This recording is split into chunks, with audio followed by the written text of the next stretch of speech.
What's going on, Cougar fans? Peter Borkowski here on the Cougar Sports Network, bringing yet another edition of Coaches Weekly. And once again, I'm joined by head coach of CUC men's volleyball, Coach Manos. Welcome back to the show. Excited to talk to you today, Coach. Happy to be here after this weekend. Yeah, it was a great weekend for you and your team. The Cougars opened up the 2024 season with a doubleheader against Maranatha Baptist University, and you guys swept them right out of Geisman. 2-3-0 wins. You won all 6 sets, and 5 of those 6 wins were by 10 or more points. It was a great stretch of play from the Cougars, and I know I asked you this during the post-game interview after the doubleheader, but now that you've had a couple days to think about it, kind of review the film, I mean, what are some of your main takeaways from that first day? What led to all that success you and your squad had?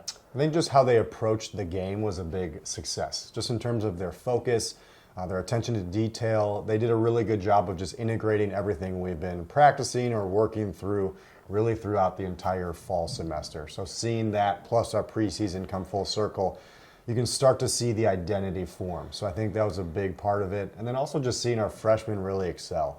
There's always those jitters and nerves, but having an alumni match, having these 2 matches kind of under our belt here now, it's a little bit easier, I think, for us to continue to progress, knowing that we can do it, we can find success, and we can work at just approaching different teams and different styles. Mm-hmm. And I guess let's just jump to the freshman, which is kind of the elephant in the room right now, because Marcin Hoffman, Offensive Player of the Week for the NAC in this first week of play, 23 kills on the day. He led that second match in kills. He had a decent amount of digs as well, providing some good defense in addition to all that good offense. And something I always wonder about, coaches and these standout freshmen did you kind of see it coming with him? Obviously, you recruited him, you like what you saw with him, but did you really see this kind of explosive performance out of Hoffman in his just first 2 collegiate games? I mean, if you're hitting over 500 per weekend, that's a statement, right? So I think for him, that was excellent to see. But he's put in a lot of time and work into just bettering himself, specifically in the weight room. What he was able to lift coming into college versus now. He's put a lot of time and attention and work into just his strength training, how he's been able to eat to get the most out of the work he's put into it. And I think that's shown just in terms of his pure physicality.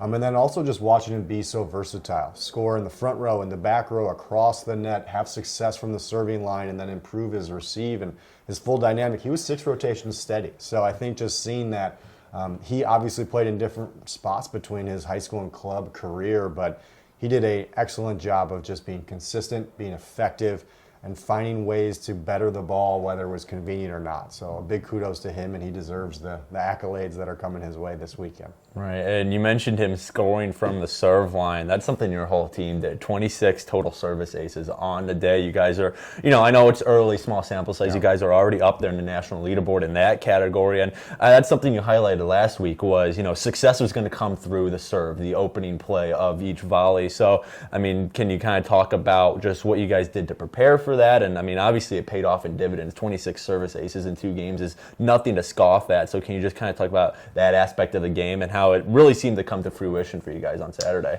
Yeah, I think our returners did a good job of just improving upon their service ability as far as being more aggressive and more consistent. With our freshmen, it's a big change from high school just because of the spacing, right? A lot of these guys don't have a full gym when they're in the club scenario where they just have a shorter space. So giving them that leeway, really working it all fall and spring, it's nice to see the success. And I think that's something we have to really anchor on as time continues. So first contact is a big word that we use in the gym, and whether that's serving or receiving, it was great to see that for a big part of the weekend, we were consistently successful in that aspect. We have to carry that over in order to continue to find wins and success as we play other teams. Right. And something else I wanted to note is you had all that success with, a relatively short roster too. You guys had really just 2 subs in both those games due to, I know you rest Eli Mosher that second game after a really great game 1, 30 assists for Mosher in that first game. And what's kind of your attack plan for dealing with such a small roster? Last year you guys had a smaller roster. Now this year's even more shorthanded in that regard. So just what are you guys doing, off the court, during practices, whatever it may be, to make sure that your guys are staying refreshed so you can roll into games with 8, 9 guys and not show any signs of fatigue? Yeah, big part of it is just training in terms of versatility. So a lot of the guys have to learn multiple aspects, whether it's positions or dynamics. And it's not that they're big shifts, right? They obviously all have their core strengths, but we're just putting a game plan and a lineup that fits us to put us in the best position to win and defend other teams where they're strongest. So it was nice between the two sets to play kind of two different lineups and be able to really just find success in both. So knowing that. And then for us, just in terms of our preparation midweek, load management is the big word we use in sports. Right. So just making sure that we're not jump heavy every day, that we're not swinging 1,000 times in practice.